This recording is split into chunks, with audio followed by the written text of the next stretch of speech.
12 محرم الحرام 61 ہجری کو قافلہ حسینی کے پسماندگان کو، جن میں کچھ خواتین، بچے اور عابد بیمار تھے، شامی فوج اسیر کر کے کوفہ کی طرف لے چلی۔ شہداء کے لاشیں ابھی میدان کربلا میں بے گور و کفن ہی پڑے تھے۔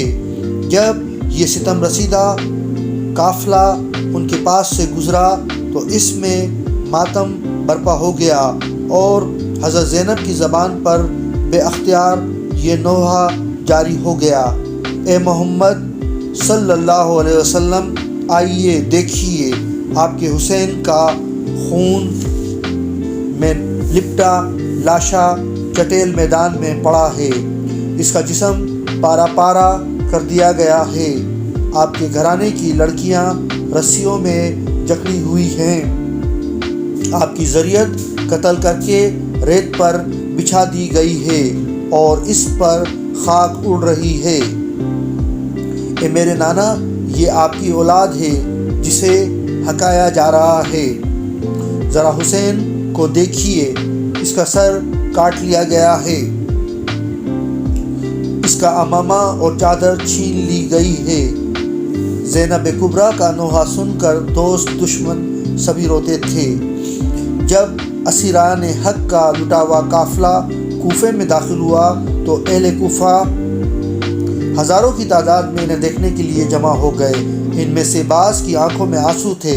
بے وفا کوفیوں کے ہجوم کو دیکھ کر شیر خدا کی بیٹی کو تاب ضبط نہ رہی، ان لوگوں سے مخاطب ہو کر کہا: لوگو، اپنی نظریں نیچی رکھو، یہ محمد رسول اللہ صلی اللہ علیہ وسلم کی لٹی ہوئی اولاد ہے۔ اس کے بعد انہوں نے اہل کوفہ کے سامنے ایک عبرت انگیز خطبہ دیا۔ ایسا معلوم ہوتا تھا کہ خود حیدر کرار تقریر فرما رہے ہیں۔ اللہ تعالیٰ کی حمد و ثنا کے بعد فرمایا: اے کوفیو، اے مکارو، اے عہد شکنو، اپنی زبان سے پھر جانے والو، خدا کرے تمہاری آنکھیں ہمیشہ روتی رہیں۔ تمہاری مثال ان عورتوں کی سی ہے جو خود ہی سود کاٹتی ہیں اور پھر اسے ٹکڑے ٹکڑے کر دیتی ہیں۔ تم نے خود ہی میرے بھائی سے رشتہ بیت جوڑا اور پھر خود ہی توڑ ڈالا۔ تمہارے دلوں میں کھوٹ اور کینہ ہے، تمہاری فطرت میں جھوٹ اور دغا ہے۔ خوشامد، شیخی خوری اور عہد شکنی تمہارے خمیر میں ہے۔ تم نے جو کچھ آگے بھیجا ہے وہ بہت برا ہے۔ تم نے خیر البشر صلی اللہ علیہ وسلم کے فرزند کو، جو جنت کے جوانوں کے سردار ہیں، قتل کیا ہے۔ خدا کا قہر تمہارا انتظار کر رہا ہے۔ اے کوفہ والو، تم نے ایک بہت بڑے گناہ کا ارتکاب کیا ہے، جو منہ بگاڑ دینے والا اور مصیبت میں مبتلا کر دینے والا ہے۔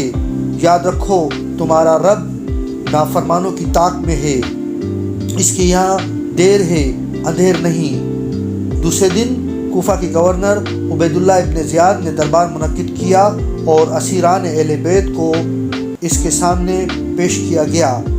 حضرت زینب بہت خستہ حال میں تھی۔ ابن زیاد نے پوچھا: یہ عورت کون ہے؟ ایک لونڈی نے کہا: زینب بنت علی۔ ابن زیاد نے کہا: خدا کا شکر ہے جس نے تمہیں رسوا اور تمہاری جدتوں کو جھٹلایا۔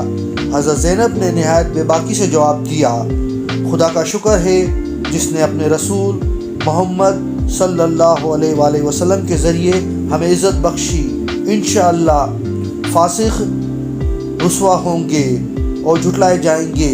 ابن زیاد نے کہا: تم نے دیکھا تمہارے اور اس کے ساتھیوں کا کیا حشر ہوا؟ حضرت زینب نے فرمایا: اللہ تعالیٰ نے انہیں درجہ شہادت پر فائز کیا۔ عنقریب وہ اور تم روز محشر اللہ کے سامنے جمع ہوں گے۔ اس وقت تمہیں پتہ چل جائے گا کہ کس کا کیا حشر ہوتا ہے۔ ابن زیاد جھلا کر بولا: بنی ہاشم کے سب سے سرکش آدمی کے قتل سے میرا دل ٹھنڈا ہو گیا۔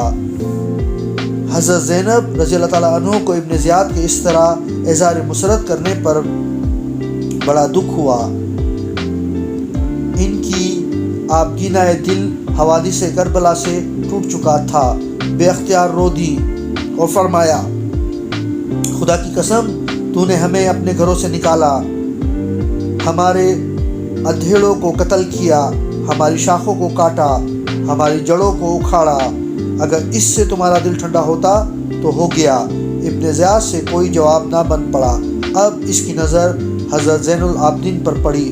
پوچھا، لڑکے تم کون ہو؟ انہوں نے جواب دیا، علی بن حسین۔ ابن زیاد نے عمر سعد سے پوچھا، اسے کیوں نہیں قتل کیا گیا؟ اس نے جواب دیا، بیمار ہے۔ ابن زیاد نے کہا، اسے میرے سامنے قتل کرو۔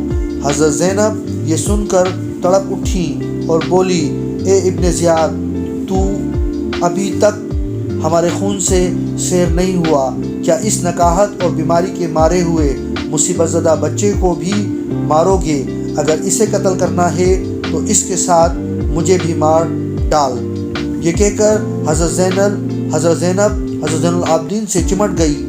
ابن زیاد کے دل میں کچھ خیال آ گیا اور اس نے حکم دیا کہ اس لڑکے کو عورتوں کے ساتھ رہنے کے لیے چھوڑ دو۔ چند دن بعد ابن زیاد نے شہداء کے سروں اور اسیران اہل بیت کو فوج کے پہرے میں یزید کے پاس دمشق روانہ کر دیا۔ طویل سفر کی صعوبتیں برداشت کرنے کے بعد اسیران اہل بیت دمشق پہنچے تو 3-4 دن بعد انہیں یزید کے دربار میں پیش کیا گیا۔ یزید نے پوچھا، یہ عورت کون ہے؟ اسے بتایا گیا کہ امام حسین کی چھوٹی بہن زینب ہیں۔ یزید نے حضرت زینب سے مخاطب ہو کر کہا، کیا تمہارا بھائی یہ نہیں کہتا تھا کہ میں یزید سے بہتر ہوں اور میرا باپ یزید کے باپ سے بہتر تھا؟ حضرت زینب نے دلیری سے جواب دیا، بے شک میرا بھائی سچ کہتا تھا۔ اس پر حضرت زینب نے یزید اور اس کے اہل دربار کو مخاطب کر ایک دردناک تقریر کی۔ انہوں نے حمد و ثنا کے بعد فرمایا، اے یزید، گردش افلاک اور ہجوم آفات نے مجھے تجھ سے مخاطب ہونے پر مجبور کیا ہے۔ یاد رکھ، رب العزت ہم کو زیادہ عرصے تک اس حال میں نہ رکھے گا، ہمارے مقاصد کو ضائع نہ کرے گا۔ تو نے ہمیں نقصان پہنچایا ہے۔ آہ، تیرے آدمیوں نے دوش رسول کے سوار اور اس کے بھائیوں، فرزندوں اور ساتھیوں کو نہایت بے دردی سے ذبح کر دیا۔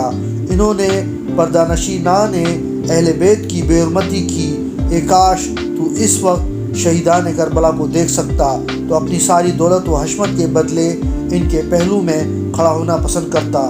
ہم عنقریب اپنے نانا کی خدمت میں حاضر ہو کر ان مصائب کو بیان کریں گے جو تیرے بے درد ہاتھوں سے ہمیں پہنچے ہیں، اور یہ اس جگہ ہوگا جہاں اولاد رسول اور اس کے ساتھی جمع ہوں گے۔ ان کے چہروں کا خون اور جسموں کی خاک صاف کی جائے گی، وہاں ظالم سے بدلہ لیا جائے گا۔